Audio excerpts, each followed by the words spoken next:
মক্কার জমিনে আল্লাহর গোলাম যুবক প্রায় 3 দিনের উপরে হয়ে গেল, খানা নাই। ডানে বামে খুঁজতেছে, খানা নাই। হজের মৌসুম চলতেছে, বান্দা হজও করতেছে, কিন্তু খানার উপবাস, মক্কায় দুর্ভিক্ষ। একদিন বান্দা হোটেল নিজের বাসার থেকে বাইতুল্লাহর পথে যখন যাচ্ছে, বাইতুল্লাহর কাবার আর চতুর্পার্শ্বে তখন এত খোলামেলা ছিল না, এত সুন্দর সাজানো ছিল না। আল্লাহর গোলাম যুবক রাস্তায় চলতে গিয়া বাইতুল্লাহর কিনারায় দেখে একটা রেশমি কাপড়ের মধ্যে কি যেন পড়ে আছে, পোটলা পড়ে আছে রেশমি কাপড়ের। আল্লাহর বান্দা যুবক রেশমি কাপড়ের পোটলাটা দেখা, রেশমি কাপড় বড় দামি। আল্লাহ কোরআনে বলেন, কিয়ামতের ময়দানে জান্নাতি মেহমানদের আল্লাহ রেশমি কাপড় দিয়া সাজায় দিবে। আল্লাহর বান্দা রেশমি কাপড়টা দেখিয়াও ধরে না, কার না কোন জিনিস ধরিয়া আবার বিপাকে পড়ে যায়। কিছু দূর রেখে আবার বান্দা চলে গেলেন। হঠাৎ মনের ভিতরে একটা খেয়াল আসলো। কি খেয়াল? যদি আমি এই রেশমি কাপড়ের অংশটা ফেলে যাই, ভেতরে কোনো মূল্যবান জিনিস থাকতে পারে, কোনো চোর ডাকাত যদি পায় আমানতের খেয়ানত করবে, এটা তো মারাত্মক অবস্থা হবে। আমি আল্লাহর বান্দা মনের নিয়তটা খাঁটি কইরা যদি আমি আমানতের সাথে যেই লোকটা হারায় গেল, যার জিনিসটা হারিয়ে গেছে, তার হাতে পৌঁছাইয়া দিতে পারি, আমি আল্লাহর কাছে অনেক অনেক আমি বরকত পাবো, অনেক পুরস্কার পাবো। এই ভাবনা নিয়া যুবক 3 দিনের না খাওয়া ক্ষুধার যাতনায় বান্দা অনেক কষ্ট করিয়া পেছন দিকে আইসা রেশমি কাপড়ের অংশটা হাতের মধ্যে নিয়ে ডাইরেক্ট বাসায় চলে গেল। রেশমি কাপড়ের অংশটা খুলিয়া ভেতরে তাকায় দেখে সুন্দর একটা স্বর্ণের হার। এমন সুন্দর হার, ওই হারের মধ্যে আবার পেঁচায়া পেঁচায়া 300 মুক্তার দানা দিয়া এক সুন্দর পেঁচানো, সুন্দরভাবে সাজানো। আল্লাহর বান্দা স্বর্ণের হার পেয়ে বড় খুশি, আবার অন্তরে ভয়, না জানি আবার আমার হাতের থেকে এটা খেয়ানত হয়ে যায়। আল্লাহ তুমি যথাযথ পৌঁছায় দেওয়ার রাস্তা খুলে দাও। এরে নবীর উম্মতের দল রেশমি কাপড়ের মধ্যে স্বর্ণের হার পাইল, আবার 300 মুক্তার দানা দিয়া পেঁচানো, ঘরের মধ্যে হেফাজতে রাইখা। এইবার কে হারাইলো? হারানো ব্যক্তির তালাশে ঘুরতেছে মক্কার ভেতর। হঠাৎ করে আওয়াজ পায়, কে যেন ডাক দিয়া বলতেছে, আমার একটা স্বর্ণের হার হারানো গেছে, কেউ যদি পাও আমার হাতে দেওয়া। পাগড়িওয়ালা ডাকে আর বলে। আল্লাহর বান্দা যুবক পাগড়িওয়ালার কাছে গিয়া বলে, হযরত কি হারানো গেছে? বলে স্বর্ণের হার। কেমন? বলে রেশমি কাপড়ে পেঁচানো। আর কি? বলে স্বর্ণের হাতে মুক্তার দানা লাগানো। বলে আমার সাথে হাতটা দেন, আমার সাথে চলেন। বুজুর্গ পাগড়িওয়ালাকে নিয়ে নিজের বাসায় চলে গেলেন। স্বর্ণের হার রেশমি কাপড় সহ তার হাতে দিলেন। কয় দিনের না খাওয়া? 3 দিনের না খাওয়া। 500 টাকা রাস্তায় পাইলে ছাড়ে না বাঙালি। এত বড় দামি বয়ানে আইসাও আর একজনের মোবাইল চুরি করিয়া মুসলমান বাড়ি যায়।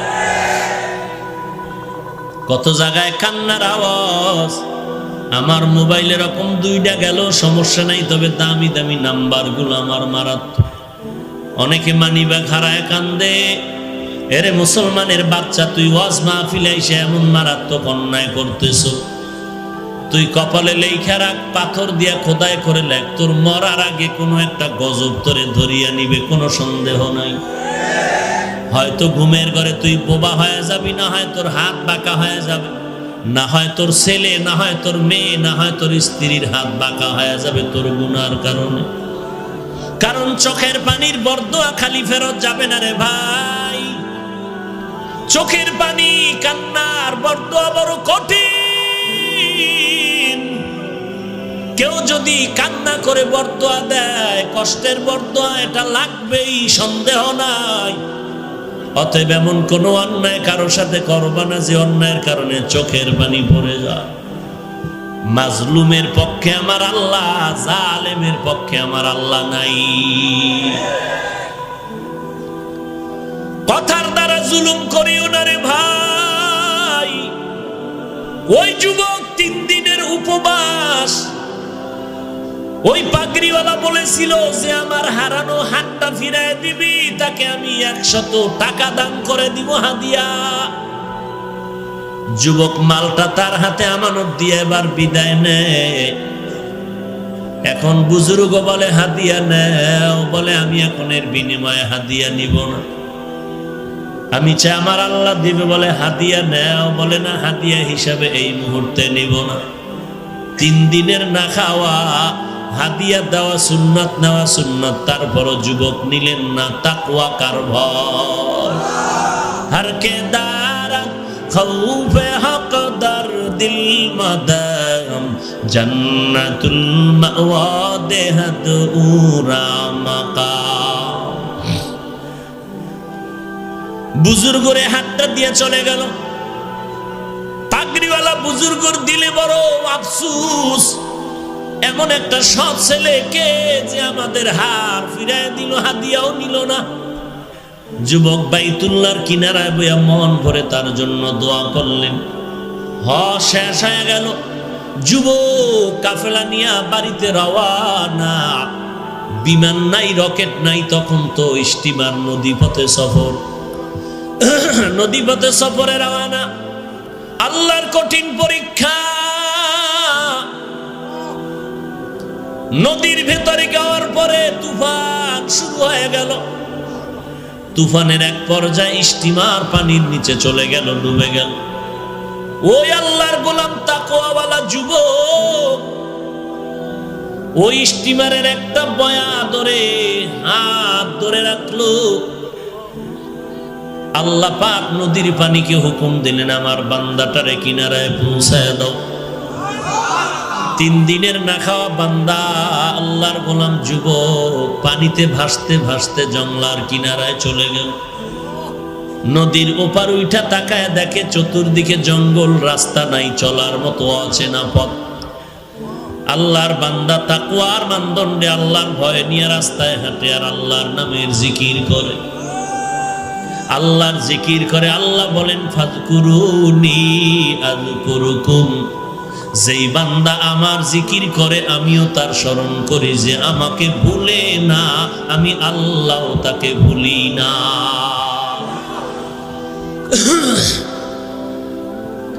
আল্লাহর বান্দা জংলার কিনারায় হাঁটতেছে হাঁটতেছে, রাস্তা নাই। কিছু দূর গিয়া দেখে জংলার মাঝখান দিয়ে একটা সরু পথ। যুবক আল্লাহর গোলাম ওই পথ দিয়ে হাঁটতেছে, দেখি কোথায় যাইতে পারে, অচেনা পথে চলতেছে। হেঁটে হেঁটে ভিতরে গিয়া তাকায় দেখে আল্লাহর ঘর, একটা মসজিদ দেখা যায়। আল্লাহর বান্দা মসজিদে ঢুকলেন। নামাজের সময় হয়ে গেল, বান্দা নামাজ আদায় করলেন। নামাজের পরে বান্দা বসে বসে আল্লাহর কোরআন তেলাওয়াত করে। আল্লাহকে পাওয়ার জন্য যত মাধ্যম আছে এর মধ্যে গভীর মাধ্যম হলো 2টা। 1 নম্বরে নামাজ, 2 নম্বরে কোরআন শরীফের তেলাওয়াত।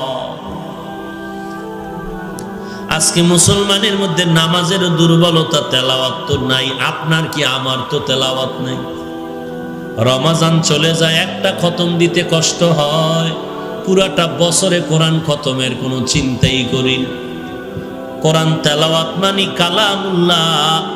আয়নাটা খুললে যেমন নিজের চেহারা দেখা যায়, আল্লাহর কোরআনটা খুললে আমার আল্লাহকে দেখা যায়। কোথায় গেল কোরআনের আওয়াজ? আল্লাহর কোরআনের আওয়াজ উজানির কারি ইব্রাহিম সাহেব দিয়েছেন। বাইতুল্লাহর কিনারায় কোরআন পড়তেছে। মক্কার মানুষ পাগল হয়ে গেল। পাগল হয়ে বলে, ইব্রাহিম আমাদের এলাকায় থাকো, তোমাকে আমাদের মেয়ে বিয়া দিয়া দিও। উজানির কারি ইব্রাহিম কোরআন তেলাওয়াতের বিনিময়ে আল্লাহর বান্দা মক্কার মানুষ খুশি হইয়া মেয়ে বিয়া দিয়া দিল। শর্ত হলো তুমি যদি বাংলাদেশে যাও আমাদের মেয়ে নিতে পারবা না। রশিদ আহমদ গাঙ্গুহি চিঠি লিখলেন, ইব্রাহিম যা বাংলায় গিয়া কালেমার খেদমত করো। যখন রওনা দিবেন ডাক দিয়ে কয়, বিবি তোমার সাথে শর্ত দিয়েছিল তোমার গার্ডিয়ান দেশে যেতে পারবা না, তুমি কি করবা? বলে আমিও যাব। নোয়াখালীতে বাবায় টাকার বালিশ বানাইয়া ঘুমায়। কারি ইব্রাহিম উজানির কারি, বড় আলেম, বাবার টাকায় লাথি মাইরা দেওবন্দ চলে গেলেন, ভারতে চলে গেলেন কালেমার এলেম শিখার জন্য। রশিদ আহমদের চিঠি পাইয়া উজানির জমিনে আসলেন। চাঁদপুর জেলা কচুয়া থানার অন্তর্গত উজানি। হিন্দুদের মালিকানায় জমিন ছিল, লম্বা বিশাল জঙ্গল খরিদ করলেন। খরিদ করার পরে ওই জমিন সাফ, জঙ্গল সাফ করার জন্য ভেতরে ঢুকলেন। ঢুকিয়া দেখে একটা গম্বুজের নিচে বসে একটা বাঘ তার বাচ্চারে দুগ্ধ পান করায়। ওই গম্বুজটা এখনো আছে। যারা উজানি গেছেন, যারা যান নাই, উজানির মসজিদ বিশাল বড়, মসজিদের দক্ষিণ আর পশ্চিম কর্নারে ওই গম্বুজটা এখনো আছে। যেই গম্বুজের নিচে বাঘ তার বাচ্চাটারে দুধ পান করাইতেছিল। উজানির কারি সাহেব ডাক দিয়া কয়, বাঘ বনি আদম এখানে থাকার জন্য আসছি, তুমি তোমার অন্য জায়গায় চলে যাও। কারি ইব্রাহিম কথা বলতে দেরি হয়, বাঘ তার বাচ্চা কাঁধে নিয়ে দৌড় দিতে আর দেরি করে না।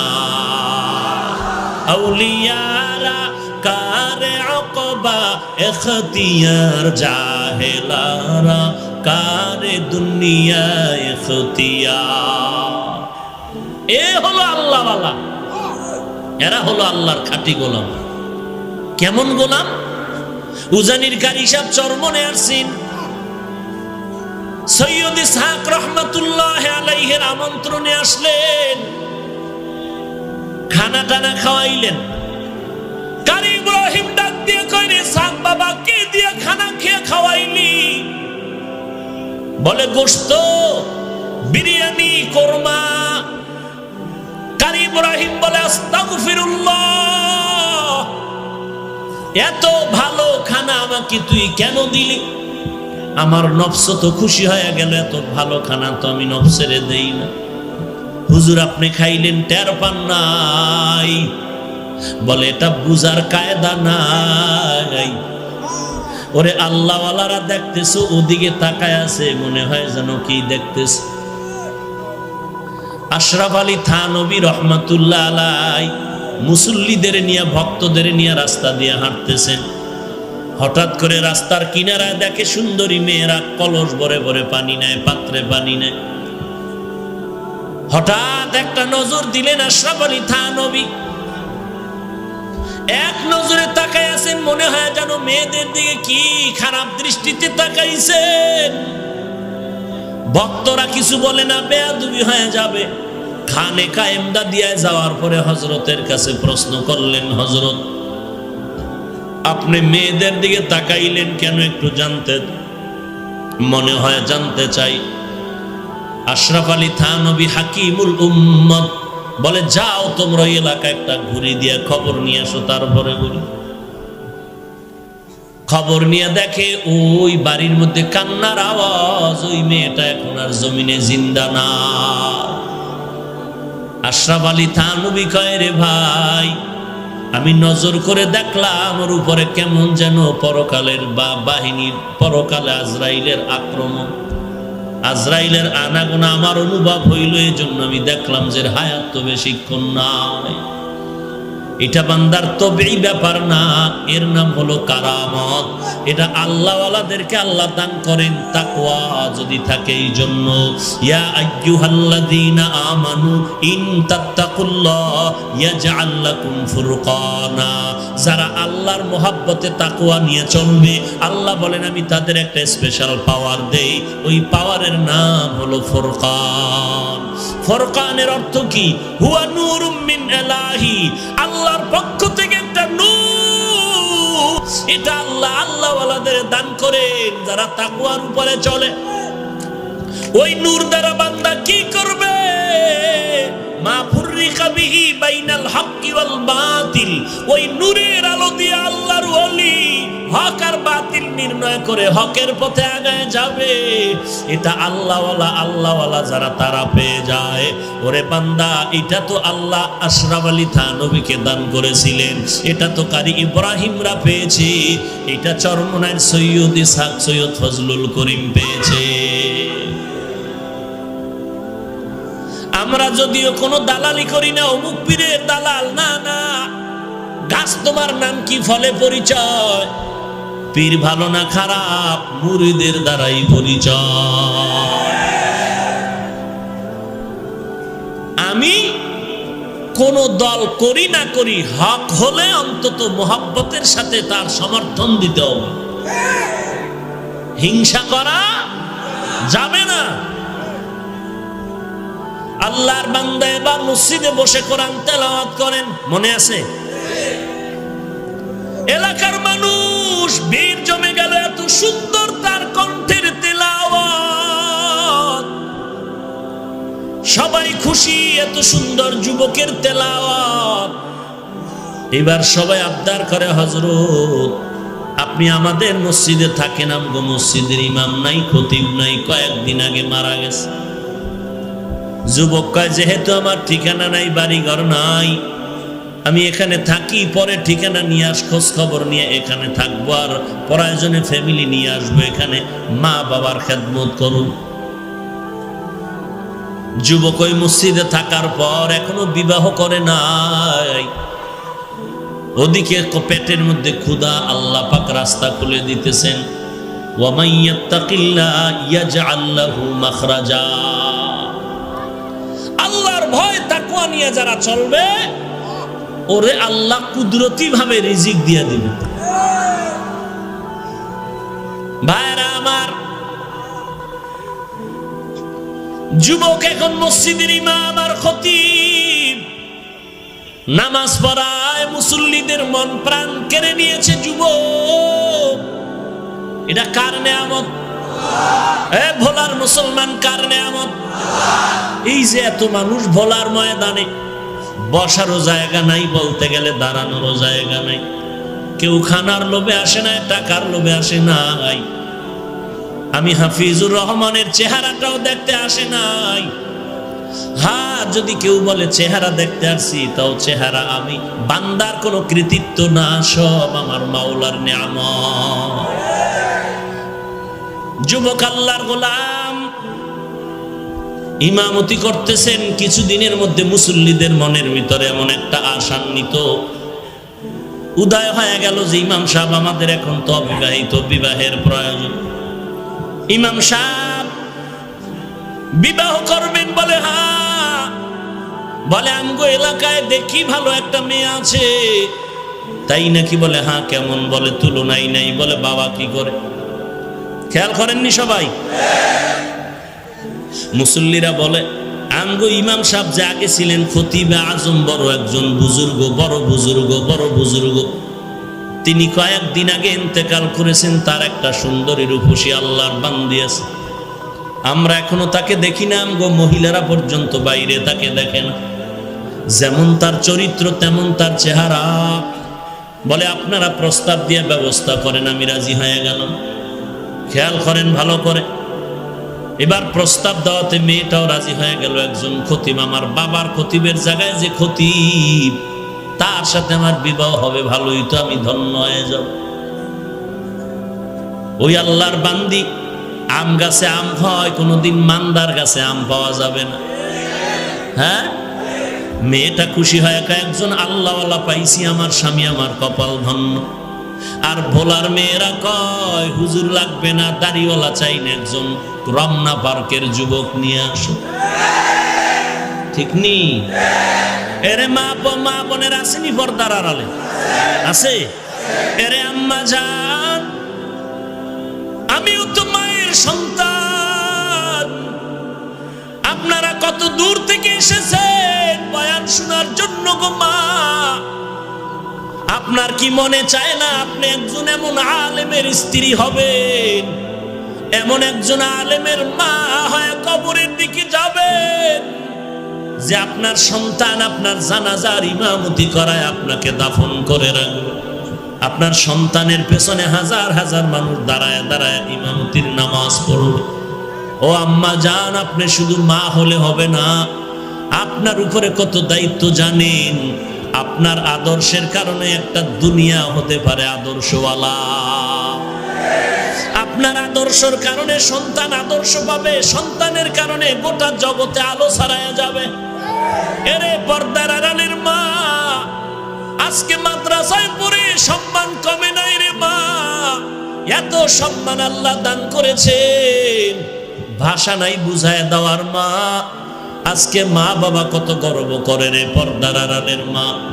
আল্লাহ পাক এত সম্মান কোরআনওয়ালা টুপিওয়ালারে দান করেছেন। আল্লাহ পাক এই জমিনে এত সম্মান দিয়েছেন, এই সম্মানের জমিনে আর দ্বিতীয় কেউ না। মেয়েটা রাজি হয়ে গেল, একজন কোরআনওয়ালা খতিব ইমাম আমার স্বামী হয়ে যাবে। বিয়ার তারিখ হয়ে গেল, বিবাহ হলো আজকে বাসর রাত। খতিব সাহেব আজকে বাসর ঘরে যাবেন। আগের খতিবের মেয়ে তার স্ত্রী হতে চলছে। রাতের বেলা বাসর ঘরে যখন যায়, আল্লাহর বান্দা যুবক সালাম দিয়া মসজিদের থেকে বিদায় নিয়ে ওই বাসর ঘরে ঢুকলো। ঢুকার পরে একটা সালাম দিল। সালামের পরে মেয়েটা তাকায় দেখতেছে, আমার চেহারার দিকে তাকায় না। কেমন একজন খতিব আমি পাইলাম যে আমার কানের স্বর্ণের অলংকারের দিকে বারবার তাকায়, আমার গলার হার আর চেইনের দিকে তাকায়, আমার আঙ্গুলের স্বর্ণের আংটির দিকে তাকায়। আহারে, আমি এত ভালো মনে করছিলাম, সে তো মনে হয় লুভি লুভি, স্বর্ণের দিকে তাকায় কেন? স্বর্ণের দিকে কেন তাকায়? এত লুভি কেন? মোটামুটি যুবক কথাটা আজ করতে পেরে ডাক দিয়া কয়, বিবি আমার, তুমি আমার নতুন স্ত্রী হয়েছো, মনের মধ্যে খারাপ কোনো ধারণা নিবা না। আমি তোমার চেহারা না দেখিয়া আমি স্বর্ণের দিয়ে তাকায়া দেখি, কারণ আমি মাওলা পাকের কুদরত দেখতেছি। আল্লাহর বান্দি বলে, কিসের কুদরত তুমি দেখো? বলে, তোমার স্বর্ণের আংটি, স্বর্ণের কানের অলংকার আর গলার মধ্যে যা দেখতেছি, মনে হয় জানো মক্কার জমিনে আমি একদিন স্বর্ণের হার পেয়েছিলাম, রেশমি কাপড়ে পেঁচানো। ওই হারটা তোমার গলার মধ্যে যেন দেখা যায়। এবার মেয়েটা ডাক দিয়ে কয়, ধন্যবাদ হে স্বামী আমার। ঠিকই স্বর্ণ গলার হার। আমার আব্বাজান হজে গিয়েছিলেন আমাকে নিয়ে, ওখানে গিয়ে আমার এই হার হারিয়ে গেল, রেশমি কাপড়ে পেঁচানো। আমার বাবা বড় ধনী, ওই হার হারিয়ে যাওয়ার পর আমার বাবা মক্কার অলিতে গলিতে ঘুরিয়া ঘুরিয়া কান্না করে বলেছিল, 1000 টাকা দিবে, 100 টাকা দিবে। আল্লাহর একটা বান্দা যুবক হাতটা পাইয়া আমার বাবারে দিয়েছে, বাবার থেকে হাদিয়াও নেয় নাই। আব্বাজান ওই যুবকটারে বহু তালাশ করেছে, কিন্তু আর খুঁজিয়া পায় নাই। কয়েক মাস আগে আমার বাবা ইন্তেকাল হয়ে যায়। এই সময় আমার হাতটা ধরে বাবায় কান্না করে বলেছিল, এরে মা, তোর মতো একটা দিনদার স্ত্রী, একজন মেয়ে আমানত আমি কার হাতে রেখে যাব পাইলাম না। তবে আমার দিলের তামান্না, ওই মক্কার ওই যুবকটারে যদি পাইতাম, আমি তোরে তার হাতে আমানত দিয়ে দিতাম। ওই মক্কার ওই আমানতওয়ালা যুবকরা যদি পাইতাম, তোর মতো বান্দিটারে আমি তার হাতে তুলে দিয়ে যাইতাম। আমি ওই যুবকের পাইলাম না, যে আমার হাতটা পাই আমার হাতে দিয়েছে, হাদিয়াও নেই নাই। আমার বাবা আমার হাতটা ধরিয়া কান্না করে দোয়া করিয়া মরিয়া গেছে। আমি ওই দিন থেকে মাওলার দরবারে সিজদায় পড়ে কান্না করেছি, রে মালিক, আমার বাবার মনের আশাটা পুরাইয়া দাও, ওই যুবকের মিলাইয়া দাও। ওই আমানতওয়ালা যুবকের চাই, আজ মনে হয় যেন আমার দোয়া বাবার আশা কবুল হয়েছে। তোমার হারানো হার দিয়ে তুমি হাদিয়া নাও নাই, তুমি বলেছিলে আমার মাওলা আমারে হাদিয়া দিবেন। আজকে আমার মাওলা তোমার উপরে খুশি, শুধু আজকে হার তোমাকে দেয় নাই, বরং হারওয়ালা বান্দিকেও তোমাকে হাদিয়া দিয়েছে।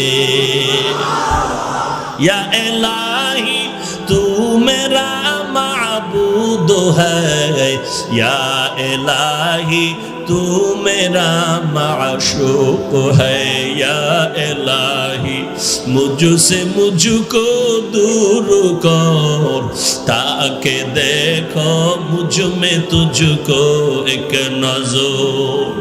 এরে আমার পর্দার আড়ালের মা ও বোনেরা, মাওলার দরবারে চোখের পানি ছেড়ে কাঁদো।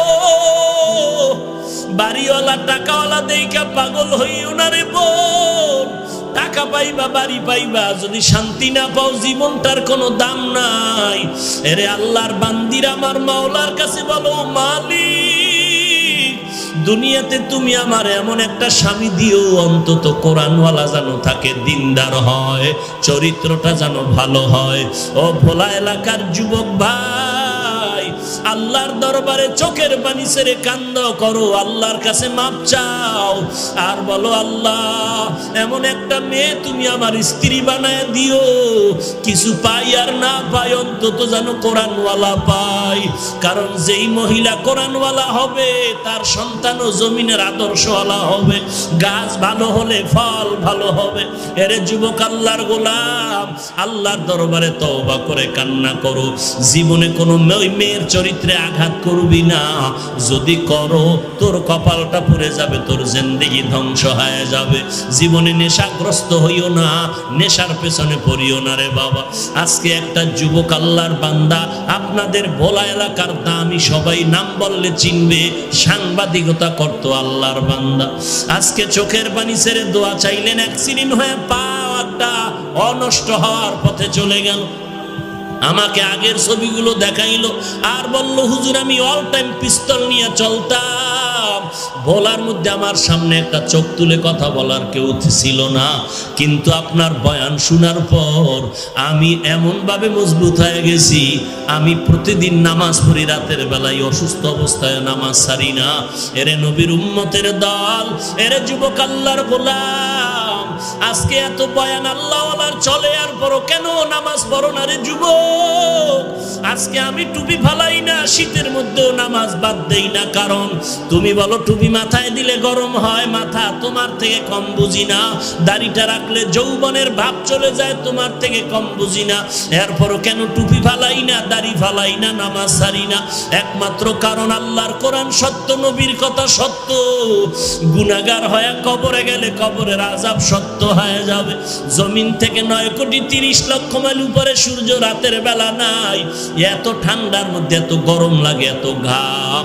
আল্লাহর নবী বলেন, দুনিয়ার ঘরে আগুন লাগলে যেমন পানি ছাড়া ঠান্ডা করা যায় না, এই দুনিয়ার গরম থেকে জাহান্নামের আগুনের গরম আরো কঠিন।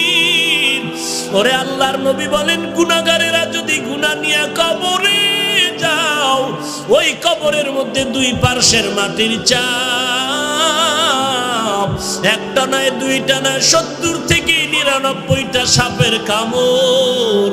এরে নবীর উম্মত সাহাবায়ে কেরাম শুধু কবরের চিন্তায় কান্না, খানা নাই, ঘুম নাই। এরে যুবক আল্লাহর গোলাম, হাতের মধ্যে একটা বেতের বাড়ি দিলে সহ্য করা যায় না, গুনাহ নিয়ে কবরে গেলে মাটির চাপ কেমনে সহ্য করবা? আল্লাহর দরবারে তওবা করো হে মালিক। এই ময়দানে ডানে বামে তাকায় দেখো, তোমার মতো কত যুবক দাড়িওয়ালা 5 ওয়াক্ত নামাজি, তুমি কেন পারবা না? তোমার মতো যুবক ব্যবসা করে নামাজ ছাড়ে না, তুমি কেন পারবা না? তোমার মতো যুবক ড্রাইভারি করে নামাজ ছাড়ে না, তুমি কেন পারবা না? আল্লাহর কাছে তওবা করো, চোখের পানি ছেড়ে কান্না করো, আল্লাহ গুনাহ নিয়ে কবরে যাব না, তোমার দরবারে আমি তওবার দরজায় ফিরে আসলাম, তুমি আমাকে মাফ করে দাও। জীবনে আর নামাজ ছাড়বো না, জাহান্নামের আগুন সহ্য করতে পারবো করব না।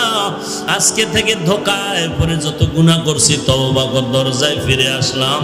আর জীবনে গুনাহ করব না, নামাজ ছাড়ব না, মা বাবাকে কষ্ট দিব না, আলেম ওলামাদের বিরোধিতা করব না, আর কোনোদিন দেশের বিরুদ্ধে জাতির বিরুদ্ধে ষড়যন্ত্র করব না, আর কোনোদিন নবীর সুন্নতের বাহিরে চলব না। জীবনে টুপি আর ছাড়বা না, নামাজ ছাড়বা না। ওরে আমি টুপিদারির কারণে তো আমাদের সম্মান কমে নাই। তুমিও বাজার করো, আমিও বাজার করি, তুমিও 3 বেলা খাও, আমিও 3 বেলা খাই, তুমিও বিয়া শাদী করেছো, আমিও করেছি। ওরে বাবা বলো, টুপিদারির কারণে তো আমরা নিচে পড়িয়া যাই নাই, বরং সর্বোচ্চ সম্মানে আল্লাহ রেখেছেন। তবে তওবা করো, আল্লাহর কাছে চোখের পানি ছেড়ে কান্না করো। কান্না যদি না থাকে আল্লাহকে বলো, আল্লাহ কান্নাওয়ালা চক্ষু দাও। এক ফোঁটা চোখের পানি যদি তোমার চোখ থেকে বের হয়ে যায়, মদিনার নবী বলেন গাভীর ওলান থেকে দুধ বের করে ভেতরে যেমন ঢুকানো সম্ভব না, কান্নাওয়ালা বান্দাকে জাহান্নামে দেওয়াও সম্ভব না। এখানে আপনারা বসছেন বয়ানে, ঘর পর্যন্ত যাওয়ার গ্যারান্টি কারো হাতের মধ্যে নাই। অতএব তওবা করো, আল্লাহ আর গুনাহ করব না, নামাজ ছাড়ব না রে মালিক। আজকে থেকে খাঁটি মনে তওবা করে নিলাম। গলায় ছুরি আসলে মরে যাব, আর কোনোদিন গুনাহের পথে যাব না, আর কোনোদিন অসামাজিক কাজ করব না, আর কোনোদিন নেশাগ্রস্তের লাইনে চলব না। তওবা করার যদি খাঁটি নিয়ত থাকে, অন্তরে যদি কোনো ভেজাল না থাকে, মুনাফিকি না থাকে, খাঁটি তওবার নিয়তে দুটো হাত আমার আল্লাহকে দেখায় দাও। আয় আল্লাহ, সবার হাত আপনি কবুল করে নেন, আমাদের তওবা কবুল করে নেন। আয় আল্লাহ, তওবার উপরে মজবুত হয়ে চলার তৌফিক দান করেন, ঈমান ও আমল মজবুত করে দেন, নবীজির সুন্নতের উপরে চলার তৌফিক দান করেন। আয় আল্লাহ, সুন্নতের আমলওয়ালা জিন্দেগি দান করেন, গুনাহের প্রতি ঘৃণা জমায় দেন, বেশি বেশি নেক আমলের আগ্রহ বাড়ায় দেন। আমিন। আলহামদুলিল্লাহি রাব্বিল আলামিন। والصلاة والسلام على سيد الأنبياء والمرسلين وعلى آله وأصحابه أجمعين يا أرحم الراحمين يا أرحم الراحمين يا أرحم الراحمين।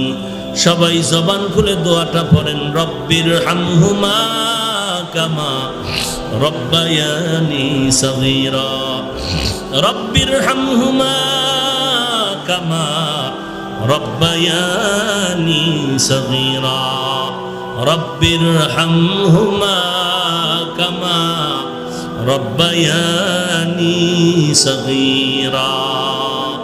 اللهم إنك عفو تحب العفو فاعف عني. اللهم إنا نسألك رضاك والجنة. اللهم إنا نعوذ بك من سخطك والنار. اللهم اجعلني في عيني صغيرا وفي أعين الناس كبيرا.